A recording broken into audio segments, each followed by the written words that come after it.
There's a variety of reasons that someone would want to get into the clipboard area of the Ram ProMaster. This is just a plastic panel that sits on the top of the dash. You know, it's got a clipboard at the front of it. It's kind of an awkward piece, really. It looks like it should be a easily removable panel, like there should be something under it, but not a lot of people use it for its intended purpose, which is like storing papers or whatever. So I'm going to discuss how to open that up. For myself, I wanted to install this Yaesu FTM 400 XDR amateur radio. I wanted someplace that I could stick the main body of the transceiver, and then I mounted the control unit on top, as you'll see here. For other people, there's a variety of reasons you'd want to get in there. There's all the wiring that goes to the back of the stereo is easily accessible that way. Or if you want to run cables to put some switches down here on the dash or on the other side, it's nice to just be able to stick your hands down in the dash when you're running cables up.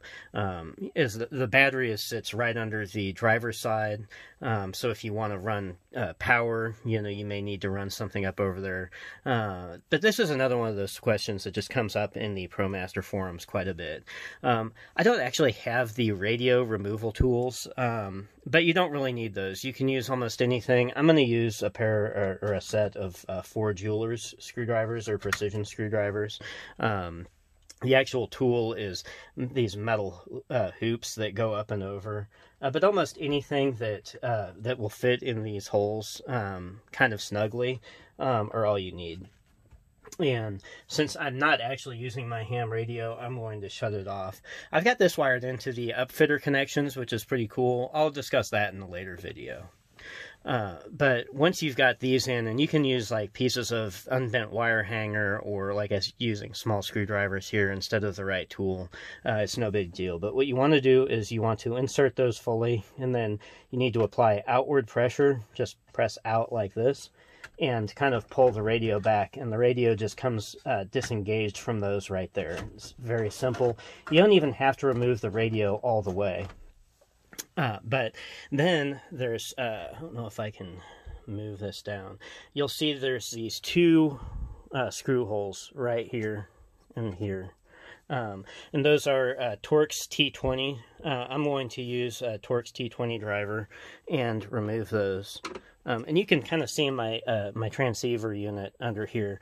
This piece would not be under here on a normal ProMaster because I've got that already set up there. But you simply remove these 2 screws and try to keep them from dropping down, because if they do, you're going to have a hard time finding them.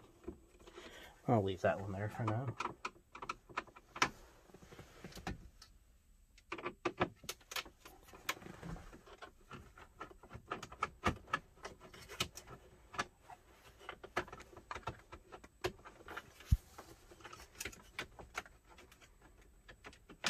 Sorry for the wobbly camera. I had to rig up a mount and it's a little unstable. I'm just trying really hard not to lose these screws, because if they go down there, you're never going to find those again.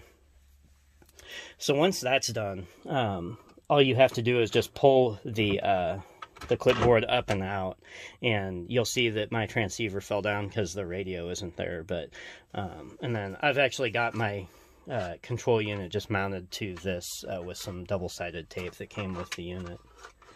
But that's about all there is to it. You've got to put it back together and put the bolts back in, or the screws. It's not snapped in or anything, so it'll just flop around and come out really easy if you don't replace those screws.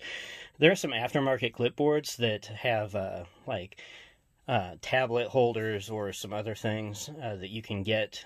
If you look, I think the Fiat Ducato, you might find some of those for the Fiat. It's the same van, it's just a different market. That's about all there is to it. Thanks, folks.